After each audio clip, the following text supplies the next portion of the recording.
oh my God, Matt, what are you doing in town? Gave me a hug, and when they gave me a hug, I'm like this. Everybody that gives me a hug here, everybody that tries to touch me, I'm backing. Even my stepmom, my sisters, my brother-in-law, their kids. I am very nervous. I am like really nervous here. It's like I'm like, oh, you know, in China, if there was 2 cases in 100 square miles, this whole place would be masked up and locked down. That's totally crazy. But here, it's like there's just virus. They're just living with the virus. And so this episode is going to be about the interaction I had with my friend and how our ideologies are completely different in many ways. We are on opposite sides of a spectrum. I am just coming from China, so I am really programmed with the, not even just China, it's Asia in general. They're all taking this way, way more seriously than this country is. So I met my friend, and instantly they were like, oh yeah. Hey Matt, oh, wow, I was so surprised to see you. I said, yeah.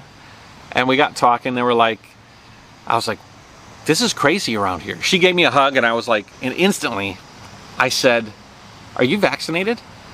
And they said, no, I don't believe that. No, I'm not vaccinated. If that interaction were to have happened in China, and there were the number of cases that are here in America, it would have been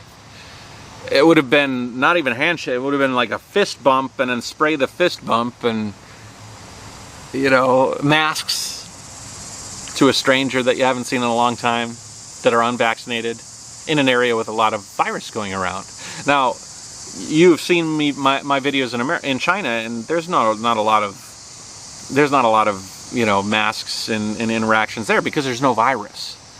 There's so many controls in place that if there is virus in that area, if there was like 4 cases in the area of Ningbo, I wouldn't be meeting friends I haven't seen in a while. And if I was, they certainly wouldn't be giving each other hugs if we were unvaccinated and unmasked.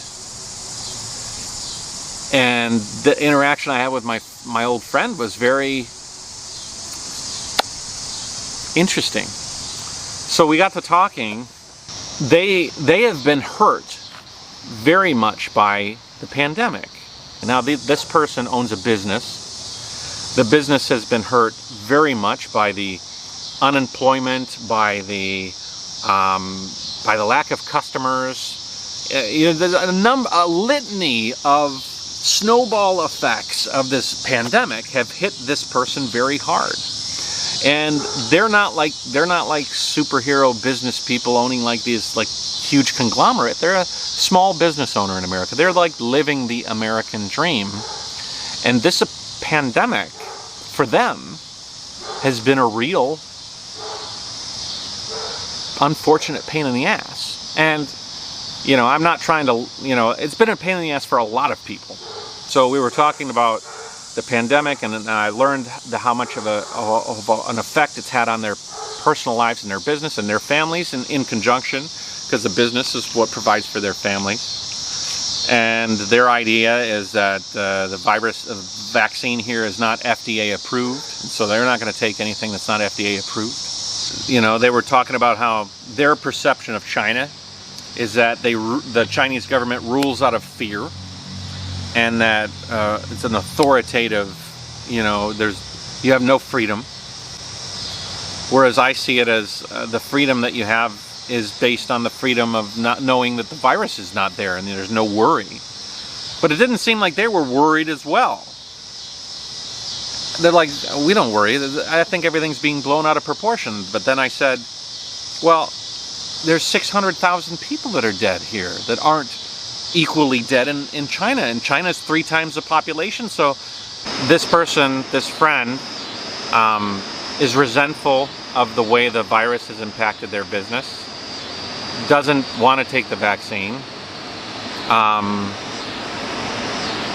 They've been, you know, hurt by this virus.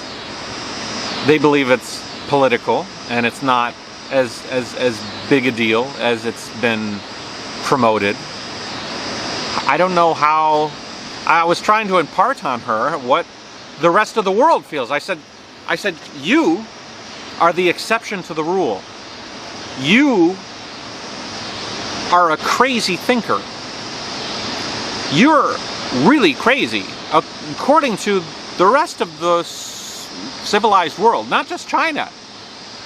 You know, a lot of countries that are taking the virus very seriously, they see you as the reason this thing isn't wrapped up tighter than it is right now.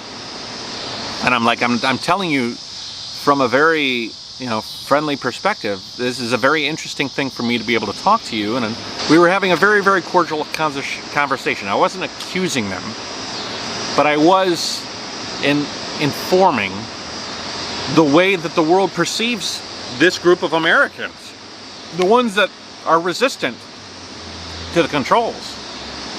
I don't want to hate my friend, and I don't want my friend to hate me. I want to understand, because if we can't understand each other, then we're never going to get through this. We're all humans in this.